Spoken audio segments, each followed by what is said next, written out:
Hello दोस्तों, Bharat updates channel में आपका स्वागत है। और दोस्तों आज है 10 फरवरी 2022 और आज की 14 इंपॉर्टेंट अपडेट्स आप सभी के लिए लेकर मैं यहाँ पर आ चुका हूँ। तो ये दोस्तों कुछ यहाँ पे अपडेट्स हैं और बाकी के अपडेट्स आपको इस वीडियो में देखने को मिल जाएंगी, तो वीडियो को पूरा देख लीजिएगा। आज थोड़ी सी तबीयत ठीक नहीं है, गला ख़राब हो गया अभी, तो मैनेज कर लीजिएगा। चलिए दोस्तों शुरू करते हैं पहले अपडेट के साथ।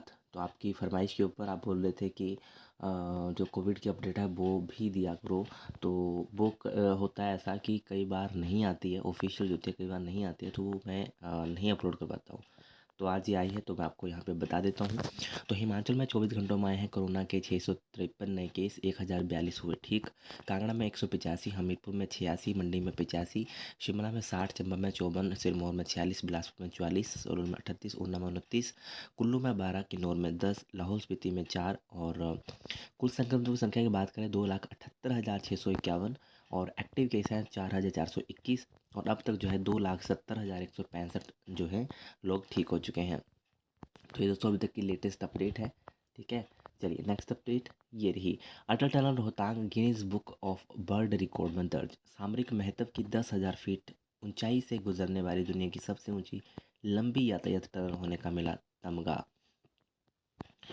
तो अटल टनल रोहतांग का मुख्य गेट और अंदर का नज़ारा। तो अत्याधुनिक तकनीक से तैयार भारत की सबसे महत्वपूर्ण सामरिक महत्व की अटल टनल रोहतांग का नाम जो है Guinness book of record world record में दर्ज किया गया है। समुद्र तल से 10,044 फीट की ऊंचाई पर गुजरने वाली अटल टनल रोहतांग को जो है Guinness book of world record ने आधिकारिक तौर पर दुनिया की सबसे लंबी यातायात टनल होने पर यह तमगा दिया है। इस टनल की लंबाई 9.02 किलोमीटर है। सीमा सड़क संगठन बीआरओ के महानिदेशक लेफ्टिनेंट जनरल राजीव चौधरी ने पुरस्कार प्राप्त किया है। तो ये दोस्तों यहाँ पे कुछ अपडेट है, पूरा पढ़ना चाहते हैं आप ये पढ़ सकते हो। चलिए दोस्तों नेक्स्ट अपडेट ये रही। हिमाचल में कई वस्तुओं पर मार्केट फीस घटाने की तैयारी। मुख्यमंत्री के साथ बैठक में व्यापारियों ने उठाया मामला। मार्केट फीस कम की तो घटेंगे वस्तुओं के दाम।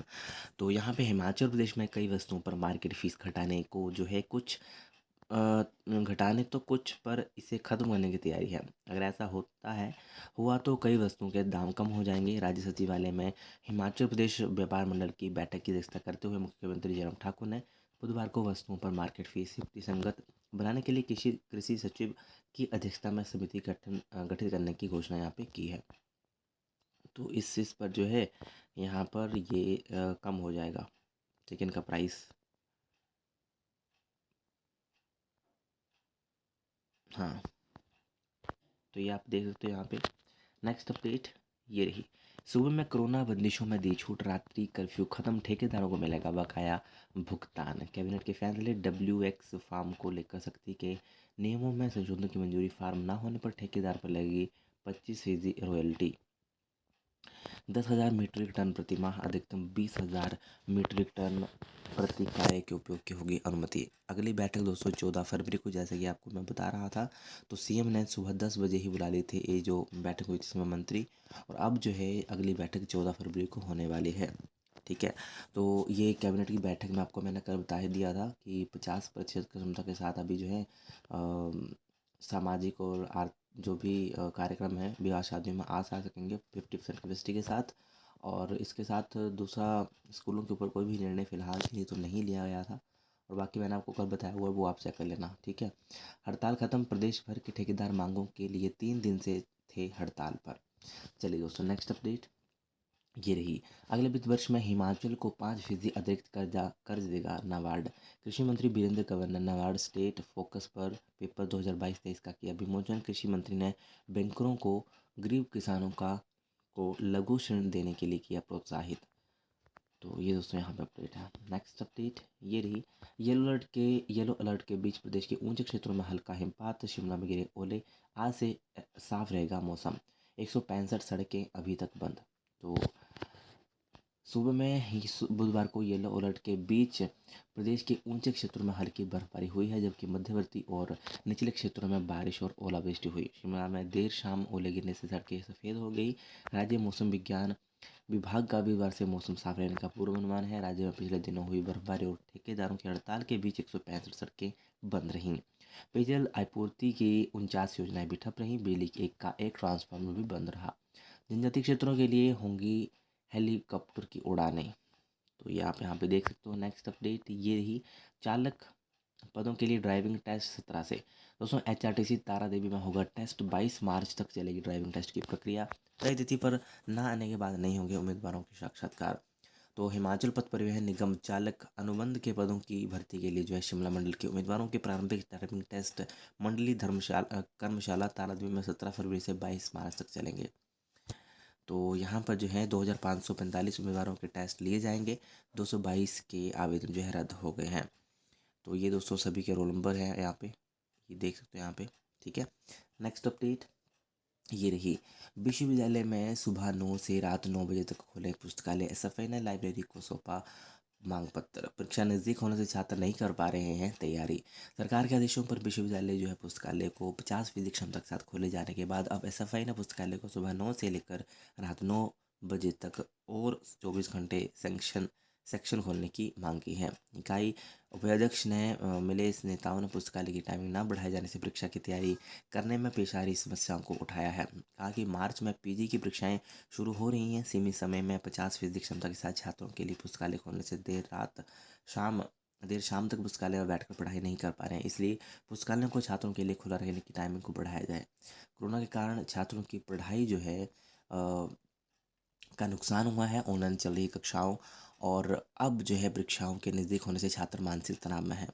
तो इसलिए इन्होंने कहा है कि इसकी टाइमिंग को जो है बढ़ाकर सुबह 9 से लेकर रात को 9 बजे तक खोलने की यहाँ पे मांग इन्होंने यहाँ पे उठाई है। ठीक है, चलिए नेक्स्ट अपडेट ये रही, ऑनलाइन सिस्टम पर विश्वविद्यालय के कर्मचारियों ने खोला मोर्चा। हिमाचल विश्वविद्यालय प्रशासन को खामियां दूर करने और का गैर शिक्षक कर्मचारी संघ ने लिया अल्टीमेटम। बोले करोड़ों रुपए खर्च कर भी नहीं मिल रही राहत। संघ ने बताई ERP की खामियां। ऑनलाइन सिस्टम में खामियों के चलते न्यायालय पहुंच चुके हैं कई मामले। तो ये एक यहाँ पे कहा गया है सिस्टम जो है ERP जो है एक बड़ी विफलता साबित हुई है। विश्वविद्यालय में ऑनलाइन सेवाएं मुहैया करवाने के लिए ERP की स्थापना की गई थी। इसमें करोड़ों रुपए खर्च हुआ है, लेकिन आए दिन छात्रों को इस सिस्टम की वजह से परेशानी झेलनी पड़ रही है। तो ये दोस्तों कुछ यहाँ पे अपडेट्स हैं। ठीक है, नेक्स्ट अपडेट ये रही, PG का परीक्षा परिणाम शीघ्र घोषित करे विश्वविद्यालय ABVP। तो यहाँ पे दोस्तों ये एक अपडेट आई है। 5 माह पहले हुई थी PG की परीक्षाएं, परिणाम घोषित ना होने से विद्यार्थी दूसरे विश्वविद्यालय में नहीं ले पा रहे हैं दाखिले। तो दोस्तों यहाँ पे आपको बताइए कि PG कक्षाओं के रिजल्ट अभी तक नहीं आए हैं, बट यहाँ पे ABVP ने जो है मांग किया है कि जल्द से जल्द इन रिजल्ट को घोषित किया जाए। तो यहाँ पे कहा गया है कि परीक्षा को हुए 5 माह हो चुके हैं, लेकिन विश्वविद्यालय अभी तक PG परीक्षाओं के परिणाम घोषित नहीं कर पाया है। इस कारण हज़ारों छात्र जो है परेशान हैं, कहीं भी वो बाहर एडमिशन नहीं ले पा रहे हैं। ठीक है, तो यही इन्होंने कहा है कि अंतिम सेमेस्टर के परिणाम घोषित कर पाए हैं।